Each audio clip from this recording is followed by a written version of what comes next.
Hello, good evening everyone. मैं doctor Swati Sharma और आप देख रहे होंगे यहाँ पे प्रैक्टिस सेशन लाइव क्लास लिखा हुआ है। एक्चुअली हमारे यहाँ लाइट नहीं आ रही है और मैं सोच रही थी कि लाइव क्लास ही ले लूँ, मगर वो नहीं हो पाएगी क्योंकि बीच में बंद हो जाए, कुछ हो जाए, दिक्कत हो जाए, इसलिए जो है हम लाइव नहीं ले पा रही हूँ। लेकिन जो है आपके लिए ग्रामर के क्वेश्चंस हैं और बहुत अच्छे क्वेश्चंस हैं, तो आप लोग जो है उसको देखिएगा। ये हमारा एक लाइव एक्सक्लूसिव प्रैक्टिस बैच है, टारगेट टेस्ट सीरीज है। अगर आप इसको ज्वाइन करना चाहते हैं, आप कहीं भी पढ़े हुए हों और आपको ये लगता है कि now we are prepared and we should start preparing for the upcoming TGT exams, तो आप ये टेस्ट सीरीज है जिसे आप ज्वाइन कर सकते हैं। इसके अलावा ये हमारे वीडियो बैचेस हैं जो कि टीजीटी के हैं, पीजीटी के हैं और क्या कहते हैं DSSS का है, ग्रामर का है, और जिसमें नोट्स आपके घर पर आते हैं। ये सारी चीज़ें आपको देखने को मिलेंगी इंग्लिश सूत्रा के ऐप पर। तो चलिए अब इसी के साथ मैं अपना प्रैक्टिस सेशन जो है वो स्टार्ट करती हूँ।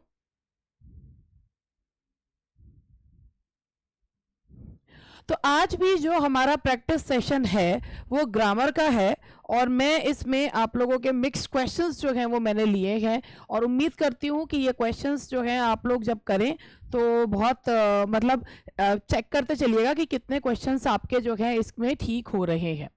तो पहले जो है ये प्रोवाइड सूटेबल प्रपोजिशंस के क्वेश्चन है। पहला क्वेश्चन जो है देखिएगा, the drink is made dash fresh fruit and sugar of from at with. Of from at with, तो आप यहां पर जो जवाब देंगे, मतलब जो भी आपका जवाब आ रहा होगा चेक करिएगा। इसका आंसर है that is from. The drink is made from fresh fruit and sugar. Made of and made from में अंतर होता है। मेड ऑफ का मतलब होता है कि जब फॉर्म चेंज नहीं होती, और मेड फ्रॉम का मतलब होता है when the form is completely changed. ठीक है, तो the drink is made of fresh fruit. आप जो जिसमें चेंजेस जो हैं वो आते हैं, वो उसके लिए आप मेड फ्रॉम जो है वो लगाते हैं।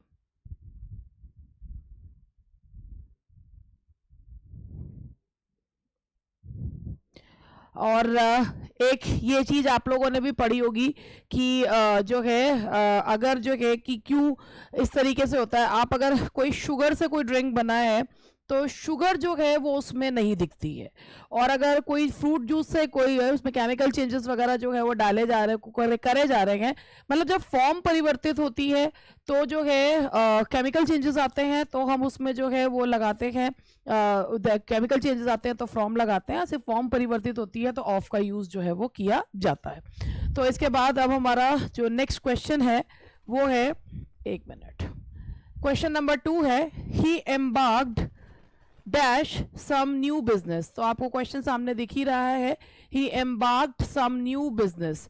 तो क्वेश्चन अगर आपने देखा है तो ध्यान से, तो क्वेश्चन का ये है, एम्बार्क्ड का मतलब होता है टू स्टार्ट समथिंग न्यू, कोई चीज जो नई चीज स्टार्ट करना, that is to start something new is called embark. और एम्बार्क के साथ कौन सा प्रेपोजिशन लगता है वो आप देखिए कि एम्बार्क के साथ कौन सा प्रेपोजिशन जो है वो लगता है। एम्बार्क के साथ जो सही प्रेपोजिशन होता है वो लगता है embarked on. he embarked on some new business, so to he embarked on new business, he embarked new business to start something new, तो he embarked a business, he embarked on a business, तो some new जो है तो ये कुछ चीजों को start करने को, to start। He was enamoured dash the girl. Enamoured का मतलब होता है स्मिटन, बहुत ज्यादा किसी से प्रभावित होना, किसी पर मर मिटना, दैट इज कॉल्ड इनेमर्ड। तो इनेमर्ड के साथ आप जो लगाते हैं प्रेपोजिशन, एक ऑफ लगता है, एक प्रेपोजिशन विद लगता है। अब कहाँ ऑफ लगता है, कहाँ विद लगता है, enamoured with a thing and enamoured of a person. ठीक है, enamoured of a person, enamored with a thing, enamored with an iPhone, enamored of a girl। तो आप यहां देखिए, ये यहां पर गर्ल की बात की गई है, इसीलिए हम यहां लगाएंगे प्रेपोजिशन ऑफ का यूज किया जाएगा। Don't encroach dash my property, to on in for. ध्यान से देखिएगा। एनक्रोच करने का मतलब होता है किसी के जो है अनाधिकार जो है वो प्रवेश करना, तो उसे एनक्रोचमेंट जो है कहा जाता है, अनाधिकार प्रवेश करना। तो don't encroach my property, don't encroach on my property. तो जो भी आप लोगों ने भी जो प्रेपोजिशन लगाया, प्रेपोजिशन के जो क्वेश्चंस होते हैं बड़े कंफ्यूज करने वाले होते हैं। इन लगाएं, इनटू लगाएं, ऑन लगाएं, बाय लगाएं, विद लगाएं, कुछ इसी तरीके की चीजें दिमाग में घूमती रहती हैं। He inquired dash me about the results. He inquired. Inquired का मतलब होता है किसी चीज की जानकारी लेना। तो इसके लिए होता है यहाँ पर हम लोग जो है वो यूज करते हैं about का सेंस आता है के बारे में, और के बारे के सेंस में आप जो है वो लगाते हैं he inquired of me about the results. He inquired of me about the results. Question number 6. He glanced dash me. Glance का मतलब होता है नजर डालना, और किसी एक टारगेट पे, ऑब्जेक्ट पे, तो वहां पे कौन सा प्रेपोजिशन आना चाहिए? At, for, of, with. He glanced dash me, तो इसके साथ आना चाहिए ही ग्लांस्ड एट मी। तो ये जब टारगेट पे होता है तो वहां पर एट का यूज किया जाता है। I glanced dash a few pages of the book. किसी व्यक्ति पे नजर डालने के लिए आप ग्लांस्ड का यूज करते हैं, लेकिन जैसे सरसरी सी नजर घुमानी हो तो वहां एट नहीं यूज किया जाता है। अब वहां कौन सा प्रेपोजिशन यूज करेंगे? ओवर, फॉर, ऑफ या इन। इतना समय मैं आपको देती हूं कि जैसे आप क्वेश्चन भी पढ़ लें और आप लोग जब साथ के साथ जो है वो इसका जो प्रेपोजिशन है वो भी लगा लें। तो आप लोगों ने जवाब दे ही दिया होगा। तो that is I glanced over a few pages of the book. Now the next question is, he informed me dash the matter on, for, in, of. He informed me dash the matter. He informed, inform करना किसी को about the matter, about के जगह हम of का प्रयोग भी करते हैं, तो he informed me of the matter। about की जगह आप of का यूज भी करते हैं। Question number 9. He indulges dash smoking in, for, with, of। Indulge करने का मतलब होता है किसी चीज में बहुत तल्लीनता से डूब जाना। तो डूबने के सेंस में आप कौन सा प्रेपोजिशन लगाएंगे इंडल्ज के साथ? In smoking. He indulges in smoking.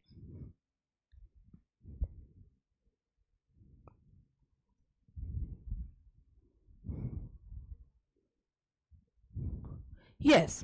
Now the next question is, आप लोग अगर आराम से जो है ये क्वेश्चंस को देख रहे होंगे तो आप लोग जो जवाब दे रहे होंगे थोड़ा बहुत इधर उधर हो भी रहा होगा। तो जो मैं आपको एक्सप्लेनेशन देती हूँ वो भी आप सुना करिए। Don't interfere dash other people's affair on, with, in, for. Don't interfere with me, don't with my affair. दूसरों के मामले में टांग ना अड़ाओ। तो दूसरों के मामले में, जब मे का सेंस आ रहा है तो यहां पर कौन सा प्रेपोजिशन यूज होगा? Don't interfere in. Don't interfere in other people's affair. Don't interfere in other people's affair. तो ये हुआ आपके यहां तक जो प्रेपोजिशन वाला पार्ट था वो हुआ, और अब हम इससे आगे का जो है वो पार्ट लेंगे। और आप लोगों से पूछना चाहूंगी कि आपका यहां तक जो है वो कितना जो है वो ठीक हुए क्वेश्चन आपके।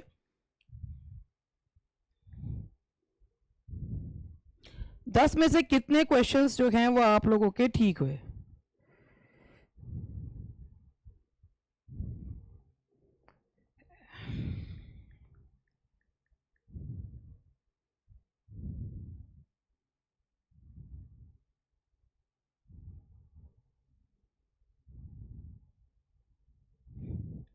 Now the next question is, अब नेक्स्ट क्वेश्चन पे बढ़ने से पहले मैं आप लोगों से बताना चाहूंगी कि जो ये सेशंस हैं ये बहुत इंपॉर्टेंट सेशंस तब हैं जब अगर आप इन्हें माने कि ये इंपॉर्टेंट सेशंस हैं। कल हम लोगों ने, आपने देखा होगा यूट्यूब की कम्युनिटी पर अपने 2 सिलेक्टेड स्टूडेंट्स के फोटोज जो हैं वो डाले। एक है सोनाली, 2021 में पेपर जो है DSSB का नोटिफिकेशन आया था, और 2021 में पेपर हुआ था, 2022 में रिजल्ट आया था और 2023 में ज्वाइनिंग मिली है। हमारे इसमें से कई सारे स्टूडेंट्स जो हैं वो सिलेक्ट हुए, कई सारे सिलेक्ट नहीं हुए, और जो सिलेक्ट नहीं हुए हमने उनको जो है उन स्टूडेंट्स के लिए एक ये है कि भाई सिलेक्ट नहीं हुए तो अन्य किसी एग्ज़ाम में तो होंगे, तो उसके लिए उनका जो बैच है वो आज तक भी हमारा कंटिन्यूड है, यानी कि वीडियोस जो है उनके पास आज भी हैं। मैं एक सिंपल सी चीज़ आप लोगों से को कहना चाहती हूँ कि सीट्स अगर 500 हैं तो 500 ही तो स्टूडेंट सिलेक्ट होंगे, और भर रहे हैं उसको जो है वो 1 लाख, तो 1 लाख में से 1 लाख तो वो नहीं होंगे। उन 500 में आने के लिए आपको औरों से अलग तो होना होगा, डिसहार्टन नहीं होना होगा। टीचर्स तो सबको एक साथ पढ़ाते हैं, जो सिलेक्ट होते हैं बहुत खुशी होती है, जो नहीं होते हैं उससे कहीं ज़्यादा दुख होता है कि ये सिलेक्ट नहीं हुए। लेकिन बात तो प्रैक्टिकल बात तो यही है कि अगर सीट्स मुट्ठी भर हैं तो उस मुट्ठी भर के लिए सभी, ऐसा कभी भी नहीं होता ना कि सीट्स 5 लाख हैं और 500 लोग उसको जो है वो कर रहे हैं, तब तो सबको मिल जाएगी। तो उन 500 में आने के लिए इतने सारे लोग पढ़ते हैं, 500 में आने के लिए कुछ तो अलग होना पड़ता है ना, कुछ तो एक्स्ट्रा करना पड़ता है। जब टीचर सबको एक साथ पढ़ाते तो सारे क्यों नहीं सिलेक्ट हो जाते? तो इसका मतलब जब टीचर्स की तरफ से, और कहीं ना जो पढ़ा रहे हैं वो ज्ञान आप तक पहुंच रहा है, उसको यूटिलाइज कैसे करना है दैट्स अप टू यू। सब यूटिलाइज भी नहीं कर पाते हैं, सबको यूटिलाइज करना नहीं आता, और अगर आप उसको यूटिलाइज कर लोगे तो मैं अपने वॉल पे नहीं कह रही हूँ, ये तो मेरे स्टूडेंट्स ने मुझको अपना भेजा, मैं तो उन लोगों में से भी नहीं हूँ जो फ़ोन कर करके पूछूं हाँ भाई तुम्हारा सिलेक्शन हुआ या नहीं हुआ तो मुझे भेज दो, मुझे ये कर दो ना। अपने आप कोई भेजता है, अपने आप कोई चीज़ बताता है तो खुशी के लिए, आप लोगों को भी एक मोटिवेशन देने के लिए कि हाँ सिलेक्शन इज़ पॉसिबल, मैं जो है ये काम जो है उनका वॉल पर डाल देती हूँ। तो if you want to be among those who are the winners, तो आपको अपने अंदर अपनी स्ट्रैटेजी चेंज करनी होगी, अपने अंदर चेंजेस जो हैं वो लाने होंगे, जो गलतियां करी हैं उनसे सीखना होगा। अपनी नाकामयाबी का ठीकरा दूसरों पर मत फोड़िए, कोई दूसरे को क्या फर्क पड़ेगा, कुछ भी नहीं, लेकिन आपको जो है वो फर्क पड़ेगा। तो ये जो चीज़ है, ये बीच में मैं इसलिए बोल रही हूँ क्योंकि इस जो ये हमने ये YouTube पे डाला, बहुत लोगों को खुशी हुई, मगर कुछ को मिर्ची भी लग गई और बहुत जोर की लग गई। तो भैया मिर्ची लगने के जो है ना, लग गई तो लगती रहे भैया, तुम्हारे को मिर्ची लगी है निकलेगी भी तुम्हारी, मुझे तो कोई फर्क नहीं पड़ रहा, ठीक है। तो मिर्ची मत लगाओ ना, उस लेवल पे आ जाओ। मैं थोड़ी ना कह रही हूँ मेरी वॉल पर आकर जो है मुझे बताओ, कहीं भी जाओ अपना क्रेडिट किसी को मत दो, मगर खुद तो जिंदगी में कुछ कर लो।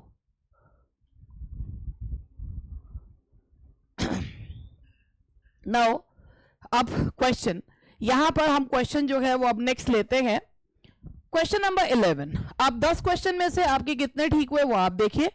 All children needs love no error, आप यहां पर देख रहे होंगे, यहां हमारा जो सब्जेक्ट है वो है चिल्ड्रन, ये सब्जेक्ट है हमारा प्लूरल, प्लूरल के साथ वर्ब की लगती है फर्स्ट फॉर्म, यानी कि बेस फॉर्म जिसे कहते हैं, जिसके साथ एस लग जाए वो सिंगुलर सब्जेक्ट के साथ लगता है। तो यहां पर ये बी में एरर है, यहां पर हम एस की जगह सिर्फ वर्ब की फर्स्ट फॉर्म जो है वो लगाएंगे। We do not allow to smoke in the kitchen, आप क्वेश्चन देखिए, we do not allow to smoke in the kitchen, allow जो वर्ब है उसके बाद लगता है we do not allow what, तो यहां जेरेंड का यूज किया जाएगा। We do not allow smoking, smoking object के तौर पर काम कर रहा है, we do not allow, allow के बाद जेरेंड का यूज करेंगे, तो we do not allow smoking in the kitchen. Geeta is comparatively weaker in music, no error. अब आप क्वेश्चन को देखिए, Geeta is comparatively weaker in music, तो कंपैरेटिवली अपने आप है कि कंपैरेटिवली का मतलब है कि अगर तुलनात्मक रूप से, अब तुलनात्मक रूप से अगर वर्ड आ गया तो उसके साथ एक और कंपैरेटिव वर्ड यूज नहीं होगा, वीकर की जगह आप क्या लगाएंगे, वीक। कंपैरेटिव के साथ, कंपैरेटिवली के साथ पॉजिटिव डिग्री एडजेक्टिव यूज करते हैं, क्या यूज करते हैं, कंपैरेटिवली के साथ पॉजिटिव डिग्री एडजेक्टिव यूज किया जाता है। नाउ क्वेश्चन नंबर 14 देखिए, ये पहले क्वेश्चन प्रेपोजिशंस के थे, अब क्वेश्चन एडजेक्टिव्स के चल रहे हैं। Her beauty is most unique, no error. तो क्वेश्चन को देखकर आपने एरर जो है वो समझ लिया होगा। Her beauty is most unique, unique अपने आप में एक कंप्लीट जो है वो वर्ड है, और जो अपने आप में कंप्लीट वर्ड्स होते हैं जैसे गोल्डन और फॉर्म शेप्स जो होती हैं और यूनिक है, इनके आगे कोई मच मोर मोर या मोस्ट का प्रयोग नहीं करते। तो हर ब्यूटी इज यूनिक, तो इसमें से मोस्ट जो है, क्योंकि ये एब्सोल्यूट एडजेक्टिव्स होते हैं, इन्हें कहा जाता है एब्सोल्यूट। एब्सोल्यूट वर्ड भी अपने में पूर्ण, इनके साथ मोर या मोस्ट का यूज नहीं करते हैं।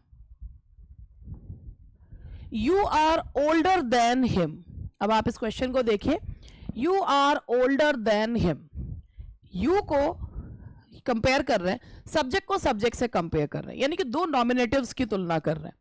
अब स्टूडेंट्स ये कहते हैं मैडम इसमें देन कौन सा पार्ट ऑफ स्पीच है। अब आप ये देखिए, यू की तुलना हम हिम से कैसे कर देंगे, नॉमिनेटिव की तुलना नॉमिनेटिव से करेंगे। अगर यहाँ दो नाउन होते, Ram is older than Shyam, तो दो नाउन्स आते, तो दो नॉमिनेटिव्स की तुलना दो नॉमिनेटिव्स से की जाएगी। You are older than he is, इसमें इज जो है वो छिपा हुआ है, you are older than he is, ठीक है जी। तो इसीलिए यहां पर ही लगाया जाएगा, दो नॉमिनेटिव्स की तुलना की जाएगी। None of these two books are yours, no error. Question number 16 है, none of these two books are yours. तो none of these two books are yours, इसमें जो है यहां अगर आप देखें, नन का जो मतलब होता है कोई एक भी नहीं, ये यूज होता है तीन या तीन से ज्यादा के लिए, कोई एक भी नहीं, ठीक है जी। नन ऑफ दीज टू, और इसके साथ मतलब ये एक तो इसमें तो दो गलतियां हैं। None of these two books are yours, एक तो सबसे पहले यहां पर नन की जगह नीदर आएगा, ठीक है जी, neither of these two books, और फिर उसके बाद नीदर, ये दोनों में से कोई सी भी नहीं, तो इज योर्स जो है वो हम करेंगे। Neither of these two books is yours, तो दो गलतियां हैं, दो की बात करी जा रही है तो नीदर लगाएंगे, नन का यूज नहीं कर सकते।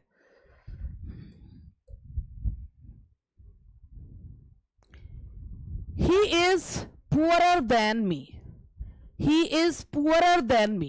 अब आप यहां पे देखिए, ही की तुलना फिर नॉमिनेटिव की तुलना नॉमिनेटिव से की जा रही है, कंपेयर किया जा रहा है। he is poorer than I, अब am जो है इसमें he is poorer than I am, am जो होता है इनमें छिपा रहता है, ठीक है जी। अब आगे चलते हैं, क्वेश्चन नंबर 28 वैसे आपको दिख ही रहा होगा। 28 कहां से आ गया, ये 18 होना था, ये 28 हो गया।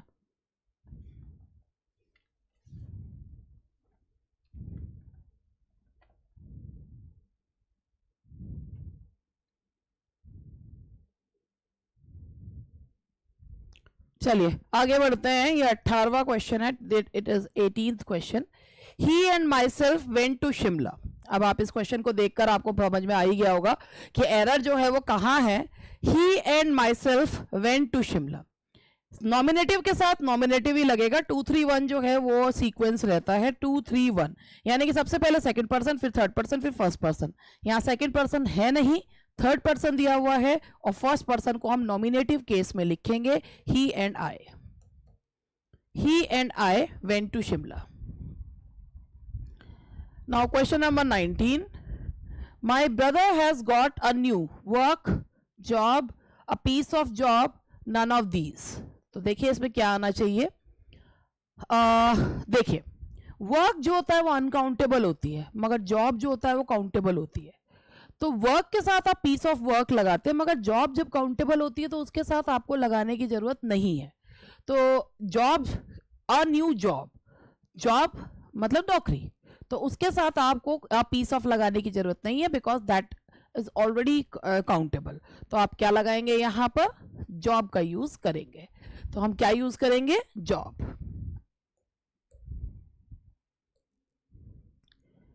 Please explain dash what you want, me, to me, in me, with me. Please explain, अब आपको यहां पर दो जो है वो दिख रहे हैं कि दो जो है ऑप्शंस दिख रहे हैं कि इनमें से कोई एक जो है वो हो सकता है। तो प्लीज एक्सप्लेन, अब अगर आप कैसे कहते हैं ना तो वहां पर आपको टू लगाकर ऑब्जेक्ट लगाना, please explain to whom, to के साथ तो किसको, प्लीज एक्सप्लेन मी नहीं होता, एक्सप्लेन के साथ हम लगाते हैं preposition to plus me, please explain to me what you want, तो यहां आएगा to, please explain to me what you want.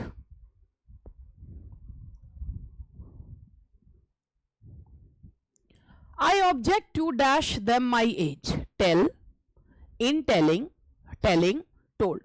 Student से गलती ये होती है कि वो ये नहीं पहचान पाते कि कौन सा टू जो है वो इन्फिनेटिव का है, कौन सा टू जो है वो प्रेपोजिशन है। अब जैसे एक्सप्लेन के साथ टू लगा था वो प्रेपोजिशन था, यहां object, I object of on what, ठीक है, तो यहां भी किस चीज का लग रहा है, ऑन व्हाट, मतलब आई ऑब्जेक्ट ओवर समथिंग, आप ऑब्जेक्ट अपने आप ये बता रहा है कि ये अपने बाद प्रेपोजिशन लेगा, तो आई ऑब्जेक्ट टू, टू आ गया, ये प्रेपोजिशन है, प्रेपोजिशन के बाद आप बेयर वर्ब नहीं, bare form of verb, infinitive नहीं लगा सकते हैं, आपको क्या लगाना होता है, जेरेंड, तो I object to telling them my age, तो आप क्या लगाएंगे, आई ऑब्जेक्ट टू, क्यों, क्योंकि ये जो टू है ये क्या है, दैट्स अ प्रेपोजिशन।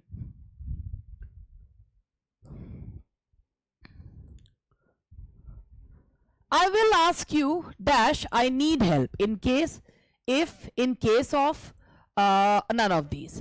ये मैं तुमसे कहूंगा अगर मुझे जरूरत मुझे हेल्प की जरूरत हुई, इसमें आप इफ, क्योंकि if I need help I will ask you, कि अगर मुझे जरूरत लगी तो मैं, अगर मुझे मदद की जरूरत होगी तो मैं तुम्हें कॉल करूंगा, तो ये एक साधारण जो है कंडीशनल है, तो यहां पर हम लगाएंगे that's B, if I need help. Who is that, dash is John, he, it, this, those. अब आप यहां देखिए, who is that, dash is John, यहां पर ही आना चाहिए, इट आना चाहिए, दिस आना चाहिए या दोज आना चाहिए, ये कौन है, ठीक है। तो जब आप किसी को डिमॉन्स्ट्रेट करके, हु इज दैट, ये कौन है, तो जब किसी को डिमॉन्स्ट्रेट करके नहीं दिखा रहे, ये कहेंगे, तो आप जो है यहां पर ही जब बोलते हैं कि ही इज जॉन, कि जब the person is not present at that time, तो वहां पर आप जो है वो लगाते हैं ही। अब यहां पर आप इट्स जॉन, जैसे बोलते हैं ना ये मैं हूं, तो कहते हैं ना इट्स आई, तो जब इंट्रोड्यूस करवाना होता है तो वहां आप यूज करते हैं इट, वो नॉन लिविंग के सेंस में नहीं है, जैसे इट्स आई, ये मैं ही तो हूं, अरे ये जॉन ही तो है, जब जो डालना होता है तो आप उसमें तो हूं के सेंस में तो आप इट लगाते हैं, इसलिए यहां आएगा इट। कूद कूद के दिमाग में आ रहा हो दिस लगा दो, दिस लगा दो, मगर दिस इसलिए लगा सकते क्योंकि अगर आप, if you are showing to someone, demonstrate, जैसे ना कुछ दिखाने वाला होता है, then you will use this. अगर कहते हैं यार ये जॉन ही तो है, तो आप क्या लगाओगे, it's John. It's ages since she dash, अगर इट्स से शुरू हो रहा है, टाइम बताया जा रहा है, सिंस लग रहा है, तो वहां पर past, simple past and definite का यूज किया जाता है। It's ages since she arrived, तो यहां आएगा आपका सी, दैट इज सी। जल्दी बोल गई मैं इसका आंसर, अब आगे आप लोग खुद देख लीजिएगा। वी वेटेड 1.5 hours आर्ली, तो ये तो आपको नीचे के सी और डी देखकर तो लग रहा होगा जबरदस्ती के ऑप्शंस दिए गए हैं, आर या आवर्स में से ही कोई एक होगा, तो वी वेटेड 1.5 क्या होना चाहिए यहाँ पे। अब बहुत सारों के दिमाग में आएगा आर आएगा, क्योंकि 1 से कर रहे हैं, अगर आप 1 + ½ कर देंगे तो प्लस हो रहा है, एंड मतलब प्लस, जब प्लस हो गया तो ये हो गया प्लूरल, और जब प्लूरल हो गया तो उसके बाद जो नाउन आएगा वो क्या आना चाहिए, प्लूरल आना चाहिए, तो क्या लगना चाहिए यहाँ पर, वी वेटेड 1.5 hours, एंड मतलब plus. It is time they dash home, go, goes, to go, went, it is time, तो आप लोगों ने देख लिया होगा कि इसका आंसर क्या है, आप इसने दे दिया होगा, इट्स टाइम आता है तो उसके बाद सेकंड फॉर्म ऑफ वर्ब लगाते हैं, it's time they went home. George ran faster than me, him, them and I. तो क्या आना चाहिए? George ran faster. अगर अभी आप लोगों ने, मैंने अगर जो बात कही है अगर आप लोगों ने सुनी हो, तो मैंने ये कहा था कि अगर दो नॉमिनेटिव्स की तुलना दो नॉमिनेटिव्स से करते हैं, यानी कि सब्जेक्ट की तुलना सब्जेक्ट से करते हैं। यहाँ जॉर्ज सब्जेक्ट है तो प्रोनाउन के रूप में भी सब्जेक्ट यूज होगा। अब वो सब्जेक्ट कौन सा है? आई। तो George ran faster than I, I और रैन इसमें छिपा हुआ है। Here is a boy dash good at sports. Here is a boy dash is good at sports. एक लड़का है जो, ये आपका क्लॉज शुरू होता है, वर्ब से क्लॉज शुरू हो रहा है, बॉय के बारे में बता रहा है। तो आप देखिए whom, who, whose। अब यहाँ पे वर्ब से शुरू हो रहा है, नाउन के बारे में बता रहा है, एडजेक्टिव क्लॉज है, तो आप क्या करेंगे? That is who is good at sports. Each man and each woman dash a vote, have, has, is, was। अब आप इस सेंटेंस को अगर ध्यान से पढ़ें तो पहली बात तो ईच मतलब सिंगुलर, चाहे यहां एंड भी लग रहा है मगर यहां सब्जेक्ट ईच माना जाता है, यहां वो वाला कॉन्सेप्ट नहीं चलता। यहां एंड लगने के बाद भी प्रत्येक आदमी, प्रत्येक का सेंस है ईच के हिसाब से सिंगुलर आएगा। अब इज लगाएं कि हैज लगाएं, ये क्वेश्चन है। अगर आप पोजेशन बता रहे हैं कि हर किसी का एक वोट है, अगर आप बोल देंगे each man and each woman is a vote, तो हर आदमी और औरत एक वोट है, उनके पास एक वोट है। तो पास के सेंस में आप क्या लगाते हैं? पोजेशन के सेंस में हैज और हैव लगाया जाता है, और ये मेन वर्ब की तरह काम करते हैं। तो यहां पर आप क्या लगाएंगे? Each man and each woman has a vote. किसका काम कर रहा है? पोजेशन बता रहा है। If you are tired go and dash down. अगर तुम थक गए हो तो जाओ और लेट जाओ। ले, लाए, लेड, लेज। तो आप यहां पर ये देखिए, यहां पर एक तो ये प्रेजेंट में बात की जा रही है, तो अगर थक गए हो तो लेट जाओ। लेटने के लिए ये जो है सेम वर्ड्स हैं, सेम स्पेलिंग है, सेम है, मगर दोनों में अंतर होता है। एक होता है झूठ बोलना और एक होता है लेटना। तो इनमें से कौन सा है वो वाला? उनमें से है वो B. If you are tired lie down. अच्छा अभी बताइए इसमें टायर्ड कौन सी फिगर ऑफ स्पीच है? पार्ट ऑफ स्पीच है। टायर्ड जो है वो कौन से जो है वो पार्ट ऑफ स्पीच है? If you are tired, no that's not a verb, वो एडजेक्टिव है।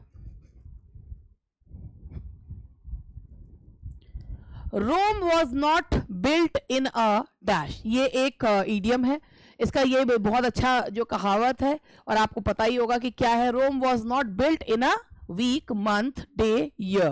तो आपको पता है कि इसका आंसर है Rome was not built in a day.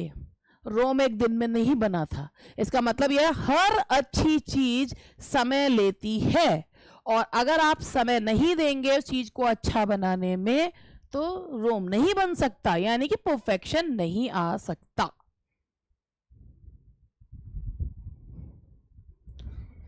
The thief was slippery as the pavement, an eel, a cat, a bird.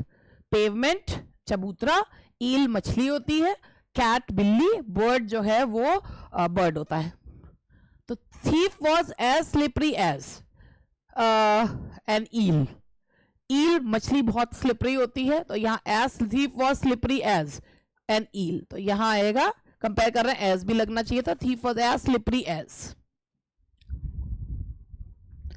Invest your money carefully lest you will regret later, should regret later, can regret later, may regret later।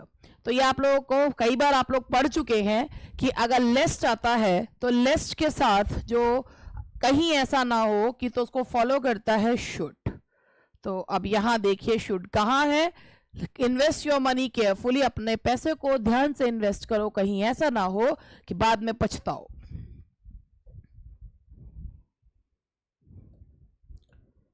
Dash the prohibitory orders, the crowd is growing, respecting, mindful, despite, according। अगर आप इस question को पढ़ें कि भाई जो है निषेध ऑर्डर्स के बावजूद भीड़ बढ़ती चली जा रही, के बावजूद का सेंस, के बावजूद अगर रिस्पेक्टिंग लगाते हैं तो इसका तो फिर वो ऑपोजिट हो गया और जो है उल्टा स्टेटमेंट हो गया।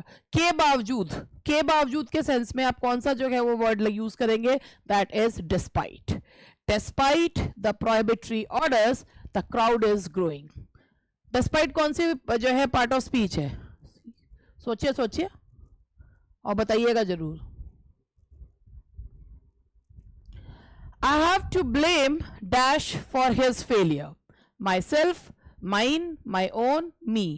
I have to blame dash for his play. I have to blame whom? किसको?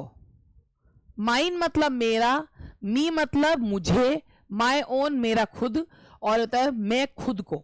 I have to blame myself for his failure. Whom का जवाब दे रहा है, I have to blame whom। जब जो है ब्लेम का जो ये जो एक्शन है वो घूम कर किस पे जा रहा है, सब्जेक्ट पर। तो I have to blame myself for his failure. Give the opposite of strict. Strict, lazy, open, lax, liberalism. Strict का मतलब होता है बहुत ही ज़्यादा जो हार्ड एंड फास्ट होता है, जिसमें कोई भी जो है नियम भंग होने की कोई भी वो नहीं होती है, मतलब गुंजाइश नहीं होती। और इसका उल्टा क्या होता है, आप लोगों ने सुना होगा कि लैक्स मॉरल्स, यानी कि ढीला ढाला। तो ढीला, तो स्ट्रिक्ट का ऑपोजिट क्या होगा, that is lakhs. Murder of a child is insecticide, infanticide, genocide, foeticide. देखिए इंसेक्टिसाइड, इंसेक्ट्स को मारना, साइड मतलब होता है किलिंग, इन्फेंटिसाइड, इन्फेंट मतलब बच्चा, साइड मीन्स किलिंग, जीनो पूरी की पूरी प्रजाति को, और फीटिसाइड का मतलब होता है भ्रूण हत्या, फीटस को खत्म करना। अब यहां पर चाइल्ड की बात की जा रही है तो यहां क्या आएगा, that is infanticide, that is infanticide. The adjective form of simplify is simple, simplicity, simply, simpleton. तो अब आप यहां पर ये इसको ध्यान से जो है वो देखिएगा और मुझे जो है वो जरूर बताइएगा कि ये जो है इसमें कौन सा जो है इसका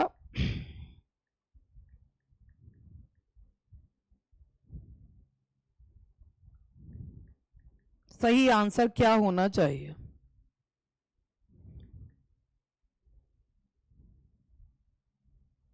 देखिए सबसे पहले मैं आप लोगों को यहां पर ये जवाब दूं, simplify. Can you simplify this, ये वर्ब है, ठीक है। अब वर्ब से बनाते हैं एडजेक्टिव, सामने दिख रहा होगा, it's simple, it is simple. ये कैसा है, साधारण, ये है कि खूबी बता रहे, तो that's an adjective. Simplicity, simplicity का मतलब होता है कि साधारण, जो है एक क्वालिटी ऑफ बीइंग सिंपल से ना जो है सिंप्लिसिटी, तो ये जो है क्वालिटी है, तो ये हो गया noun, abstract noun. Simply adverb, simpleton ये भी अनाड़ी मूर्ख को बोला जाता है, तो ये भी नाउन है। तो इसमें एडजेक्टिव कौन सा है, दैट सिंपल। इसी तरीके के क्वेश्चंस जो हैं वो आप लोग देख सकते हैं। आप लोगों ने प्रीवियस ईयर तो काफी करे होंगे और आप जो भी एग्जाम की तैयारी कर रहे हैं आपने देखा होगा इसी तरीके के क्वेश्चंस जो हैं वो आते हैं।